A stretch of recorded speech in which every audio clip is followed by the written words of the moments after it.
The Earl of Clancarty. My Lords, I beg leave to ask the question standing in my name on the order paper. My Lords, the Government wants children to be taught a broad and balanced curriculum up to age 14. During this time, children should be exploring the widest possible range of subjects, including art and design. Ofsted is currently reviewing its inspection arrangements and launched a consultation yesterday to consult upon proposals for a new inspection framework. These proposals will have a strong emphasis on schools providing a broad and balanced curriculum for all their pupils. My Lords, from the decline in arts teaching in primary schools, as described in a new Fabian Society report, to the EBAC's exclusion of the arts, students are increasingly not receiving the balanced education they deserve and is necessary for the future of our creative industries. Art and design is under the additional pressure of not attracting ITE bursaries, unlike other subjects which exceed their trainee targets.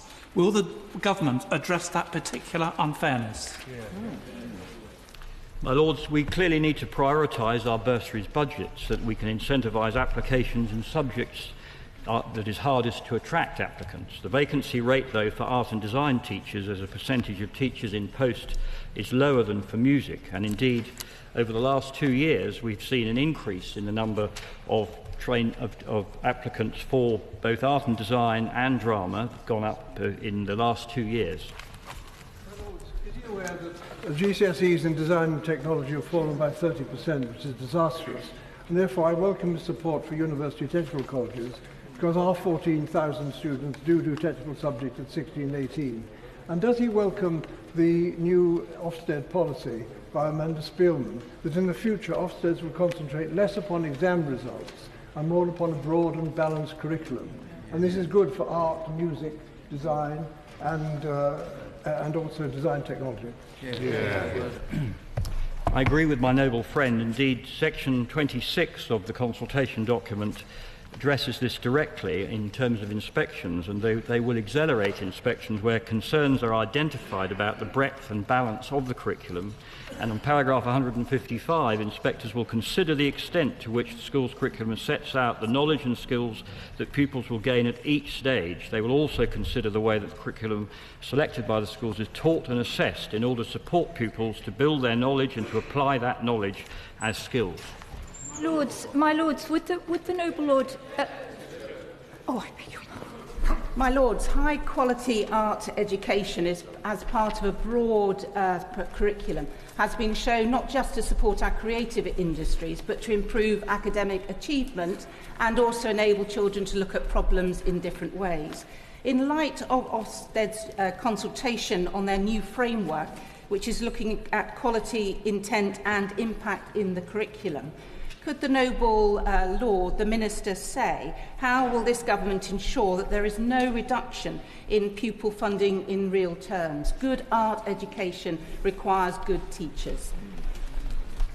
The Right Reverend Prelate is quite right that a broad and balanced education, including arts, is crucial to prepare children for their future lives. And indeed, I'm sure all of you will join me in congratulating the Harris Westminster Sixth Form today, who've announced 37 Oxbridge offers, which is the most incredible performance when you also consider that 13 of these children were on pupil premium, 2 had been in care, and 14 from ethnic minorities. And the only reason that they were able to get there, or a major reason, was because they had a broad and balanced education on the way through. My Lords, in his answer to the noble Earl, the Minister referred to vacancy rates in music and I believe in drama. Can he tell the House how many schools in the maintained sector no longer have a specialist music or drama teacher of their own? And if he can't tell me, could he perhaps write to me with that information? I'm very happy to write to the noble Baroness on that specific subject, but I can reassure her that in primary school broadly the same amount of time is being spent teaching arts as is being spent history and geography. And indeed the number of pupils taking GCSE art and design compared to 2009-10 to last year is broadly the same, at 26% then, 27% last year. Noble Lord, consider the fact that we are actually having to import people who are skilled in design and in technology. and art and design are the gateway qualification, particularly at GCSE. Would it not be in the nation's direct interest to make sure we up the number of people taking examinations at this first step?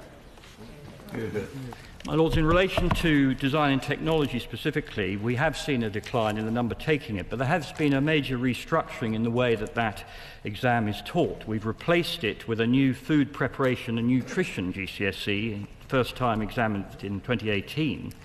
The D&T Food and Technology accounted for nearly 30,000 entries in 2017, and a combination of food preparation, nutrition, plus the design and technology is a greater number of pupils for the design and technology in 2017. So the numbers are not as bad as they look. And just to deal with teachers of design and technology, we do offer a bursary for that subject, £12,000 for those with a 2-2 or higher, which has been increased from £9,000.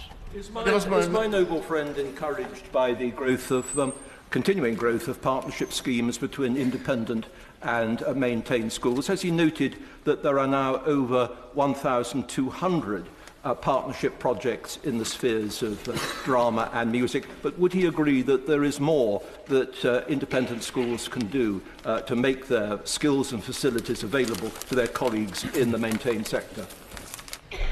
I would entirely agree with my noble friend on that, and one of the things I've prioritised in my discussions with the independent sector is how they can improve and increase their level of support for the state education sector. And indeed, I think that Harris Westminster, as I referred to a moment ago, would acknowledge they receive a lot of help from Westminster School in the extraordinary outcomes that they got, but there is always more to be done.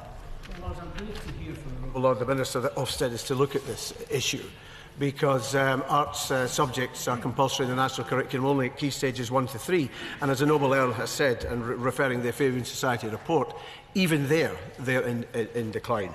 My Lords, arts subjects in schools, state schools, are being squeezed out by the English baccalaureate, and yet the artistic, creative and technical sectors of the economy are worth around £500 billion a year and need just those sort of skills in our young people. Will the Noble Lord the Minister accept that the English baccalaureate is the problem here and not the issues that he raised previously? And will he commit to fundamentally changing that so that, as the Noble Lord Addington said, the broader curriculum can be performed that allows us to serve the needs of our economy going into the future?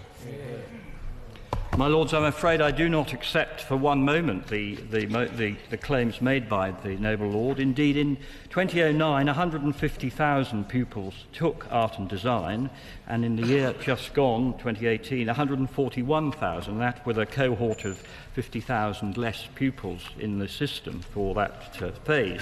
The thing which the Noble Lord always seems to avoid is the number of subjects that we stripped out of the curriculum we inherited from the Labour government. We took out over 3,000 useless subjects that children were being taught, including fish husbandry, practical office skills and nail technology services.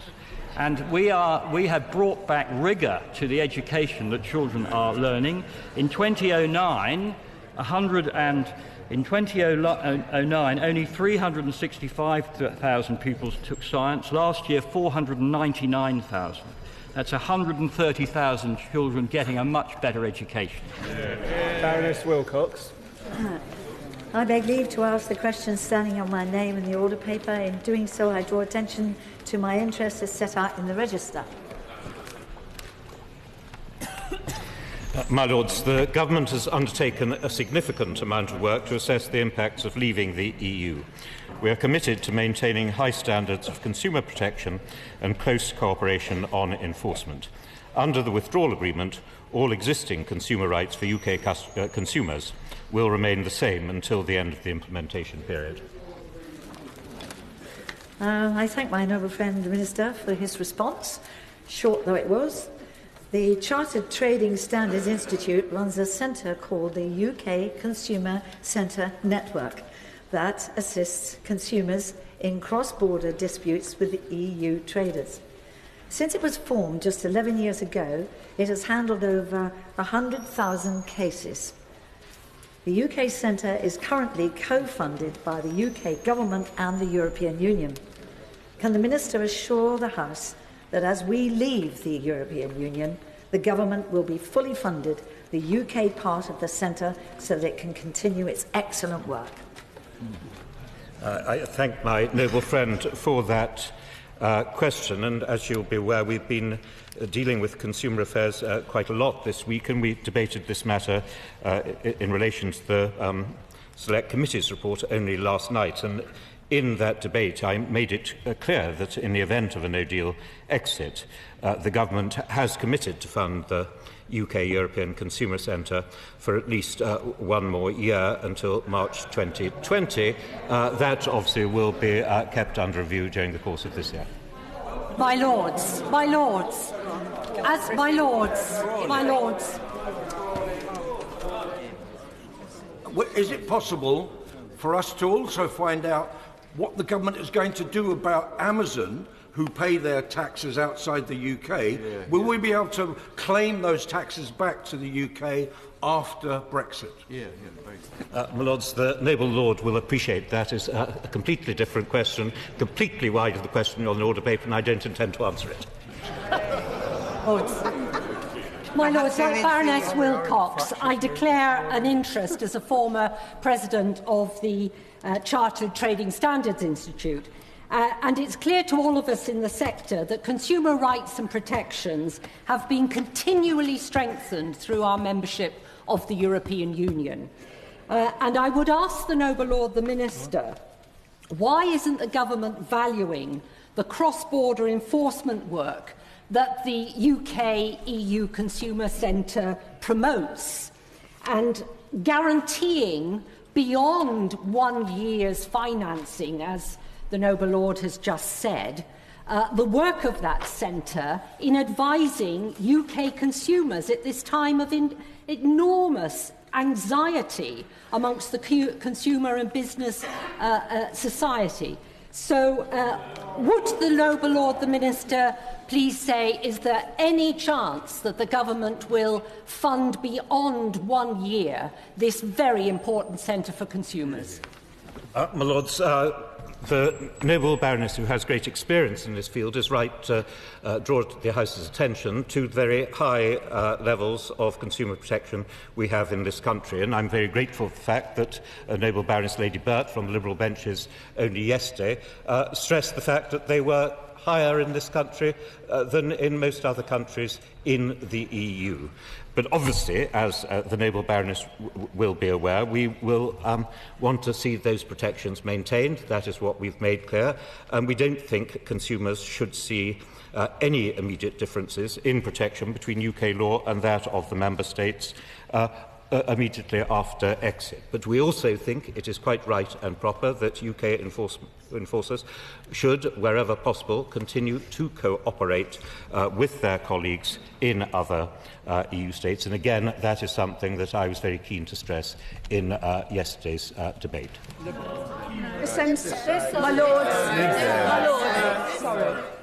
My Lords, I'm getting a sense of déjà vu all over again, as this is the third time this week that this question has arisen, and I do not believe that the noble Lord the Minister has managed to answer the question one single time. So would he indulge me again? How will British consumers be protected if and when we leave the EU on the terms and conditions of purchase before we buy, and our protections in the event of faulty goods afterwards? I also feel like the number 11 bus, or perhaps the series of number 11 buses coming along all together. But, my Lords, I've been keen to stress on all occasions, both on Tuesday, yesterday and today, that UK consumers should not see any immediate differences. As always, UK consumers should continue, and I'm grateful to the noble Baroness for reminding them of that, to read the terms and conditions. But also, they should take advice where appropriate, and they can take advice from citizen advice. And as I said in response to my noble friend Lady Wilcox, there will still be funding for at least 1 year for the European Consumer Centre, the UK European Consumer Centre, and we will consider that matter as to whether we extend that during the course of the year. The noble Lord the Minister has used the word immediate effect on 2 occasions. Does he recall that in October 2016, David Davis, former Brexit Secretary, said there will be no downside after Brexit, only a considerable upside? In the light of yesterday's debate in which he participated, and the report of the EU Justice Subcommittee, which showed that we are essentially dealing with damage limitation in respect of consumer protection, does he think that Mr Davis's views were very wide of the mark? Lords, as the noble Lord will be aware, and he'll remember other remarks about how long a week was in yesterday's debate, October 2016 is a very long time ago. All I want to reiterate is there will be changes. We want to make sure that the changes are as minor as possible, and we want to ensure that the UK consumer continues to have the protection that they already have. Lords, I beg leave to ask the question standing in my name. My Lords, the Trans-Pennine Express franchise will see brand new trains introduced on the route this year to improve and enhance the service.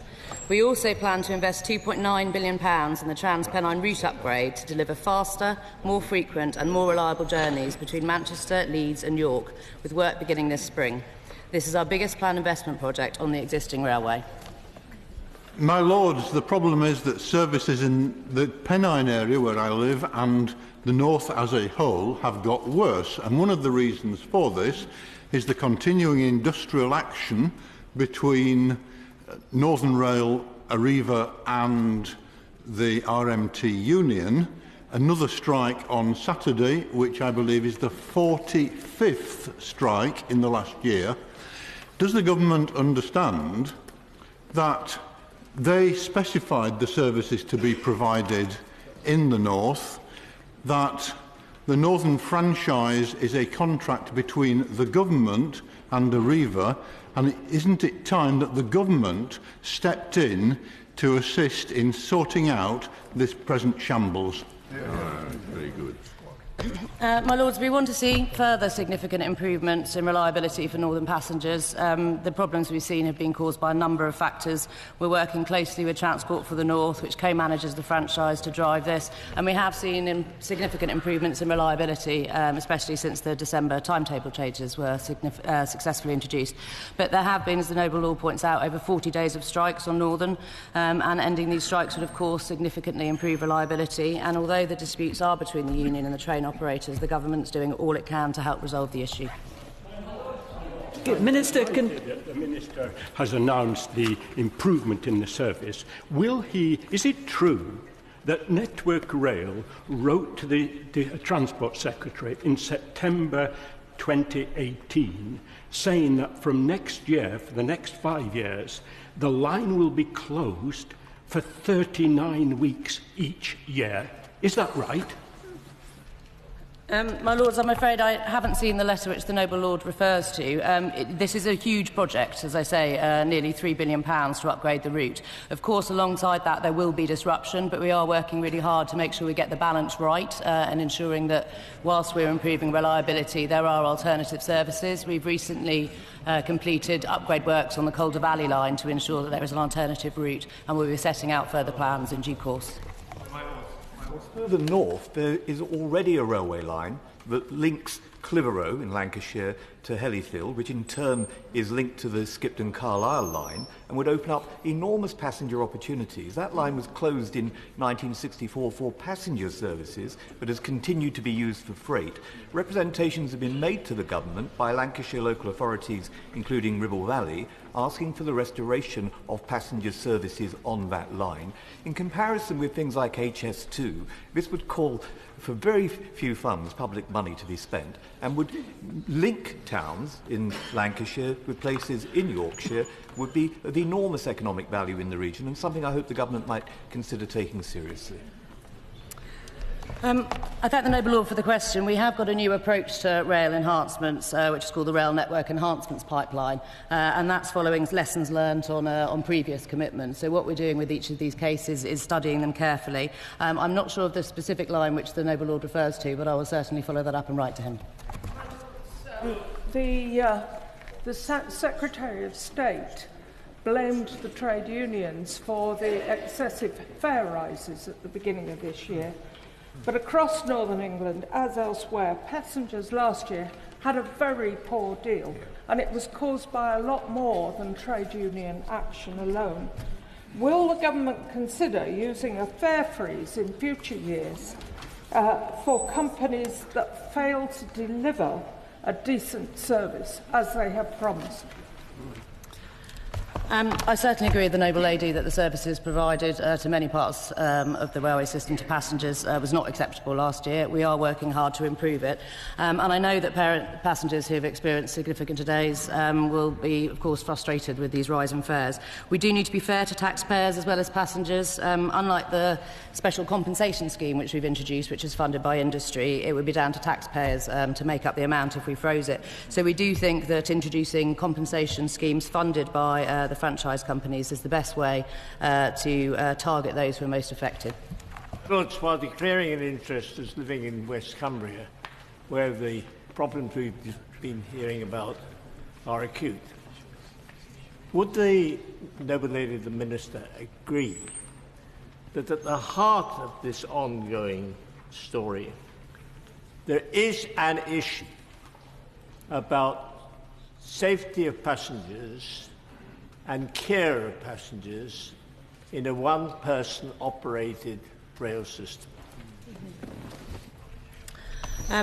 My Lords, the safety of passengers, of course, is our top priority. Driver-controlled operation is safe, and more than 50% of all rail journeys in the UK are made on driver-controlled trains. On the specific issue in question, the Transport Secretary has offered guarantees of employment to members who currently fulfil the role of the second person on the train, and that's beyond the length of the franchise. The noble lady just outlined what improvements we have for the city of Bradford. This is our 5th largest city, and it's very close to Leeds, and it still takes over 20 minutes to do that 7-mile journey from Bradford to Leeds. That's just not good enough. My Lords, we have extensive investment planned for the North. Northern Powerhouse Rail is currently in the development stage, and options are being considered, which include serving Bradford, and we'll be working very closely with the cities across the North to deliver those improvements and services. Does my noble friend have any news of the improvements that are needed, the line between London and Lincoln? Does she realise the acute disappointment that was manifest throughout the House when the special House of Lords away day had to be postponed, particularly since my noble friend Lord Cormac was looking forward to entertaining us all in sumptuous style in the city of Lincoln? I thought that would be a different noble friend asking that question, but I thank that noble friend for his continued interest in the subject. I have met together with LNER and the noble Lord Cormac in an attempt to make progress on this. LNER are hoping to introduce new services to Lincoln from September this year. This is dependent on Network Rail approving their timetable bid, but the services will operate Monday to Saturday, include services suitable for day trips from London to Lincoln, so perhaps the way day could still go ahead. So West of Spithead. I beg leave to ask a question standing in my name on the order paper. My Lords, the noble Lord's question is timely. My right honourable friend, the Secretary of State for Business, Energy and Industrial Strategy, will be making a statement in another place following Hitachi's announcement this morning, and I would have been happy to have repeated that statement. National Grid have confirmed that they don't see an issue for future security of supply. The plans for these projects were long-term, and there is plenty of time for the market to respond. Nuclear industry is in crisis. I have to say that that answer has a certain element of complacency in it. In the 1950s, our nation led the world in nuclear power generation, and decisions by successive governments of all hues have got us in the position today where we cannot even construct a large civil nuclear reactor. A quarter of our energy is provided by nuclear. Looking at 2035, when the energy requirements are much larger, we are saying that a third of our energy will be supplied by nuclear. Can I ask the noble Lord, the Minister, are we content that now the only player seems to be Chinese, that by 2035, bearing in mind our view on rollout of 5G, that we are happy for the Chinese to control 1/3 of the energy supply of our nation? Well, Lords, I'm glad that the noble Lord stresses the importance of the nuclear industry and the fact that it is supplying some 20% of our electricity requirements and 40% of the low-carbon electricity. And there are some 15 nuclear reactors operating throughout the UK. We would have hoped for a better announcement from Hitachi. That was not the case, and it is obviously right that my right honourable friend looks to the taxpayer to make sure that there is the appropriate deal for them. And at the moment, costs in the nuclear sector are still rising at a time when costs for a great many renewables are coming down, and that is one of the reasons why there are problems. The fact is, though, we have seen the development of Hinkley C, and we are the first government, as the noble Lord was quite right to stress, for a number of years to make progress in that area. Does the noble Lord Is my noble friend aware that with the withdrawal of the Japanese, the possible withdrawal from Wylfa, and their withdrawal anyway from Moorside, and with the Chinese building at Bradwell involved in Sizewell C, which hasn't been mentioned yet, and of course financing Hinkley C, this really places the Chinese, and the noble Lord or West is right, in a pole position in the rebuilding of our and the replacement of our nuclear fleet. Would you agree that this actually is going to have major impact on our UK energy policy, which already has all its problems? And would he ask his government colleagues, and indeed the whips, whether we could have a serious and urgent debate on this whole matter, which has major implications for national security and policy? My noble friend is quite right, and that was the tail end of the question from the noble Lord West, which I apologise to the House for not being able to address it in the time that was available to me. I certainly agree that it would be timely to have a debate on this in light of the recent announcement. I was hoping to be able to repeat the statement. Perhaps there might be other moments where this could happen, but that is obviously a matter of the usual channels. Noble Lord the Minister accept that putting Wylfa Newydd on indefinite hold causes economic planning blight in North West Wales, and the North Wales growth deal is based on the assumption that Wylfa Newydd is going ahead. So will the government now raise the level of support allocated to this region? Lords, I am aware of that growth deal, but I am not aware that I would not accept the noble Lord's suggestion that it in effect scuppers that, or I can't remember what precise words the noble Lord used in relation to that. Obviously, it makes life more difficult. We would not have wished to have had this statement, but it is also right that my right honourable friend, the Secretary of State, looks to the calls on the taxpayer and ensures that we get a good deal for any investment we make. My Lords, isn't it... There's a Lib Dem. The Minister said that the market has time to respond. My Lords, the market has responded. EDF caught a cold and got very cold feet. Toshiba's pulled out, Hitachi's pulled out. What is the market in this particular large nuclear generation, and what is the government's plan B if it fails to deliver the financial engineering that quite clearly it is failing to do at the moment? My Lords, in responding to questions of this sort and at the dispatch box, it is difficult to go into the full details of what was planned. As I said, my right honourable friend, the Secretary of State, is making a statement. I'm not sure if it is or will be, but any minute now I'm waiting for a signal on the subject. I would have been happy to have repeated that, but no doubt the noble Lord and I and others can discuss it afterwards, and perhaps there might be other opportunities to have a wider debate on this subject. This is the second major blow to the long-term strategy of electricity supply here in the United Kingdom. And as my noble friend, Lord West, has pointed out, we're in a situation where we cannot deliver this technology ourselves, having been a world leader for decades. If we cannot trust the Chinese with optical fibre technology, are we really going to put all our eggs in the Chinese basket on nuclear technology? My Lords, as I said, this announcement is not an unwelcome announcement.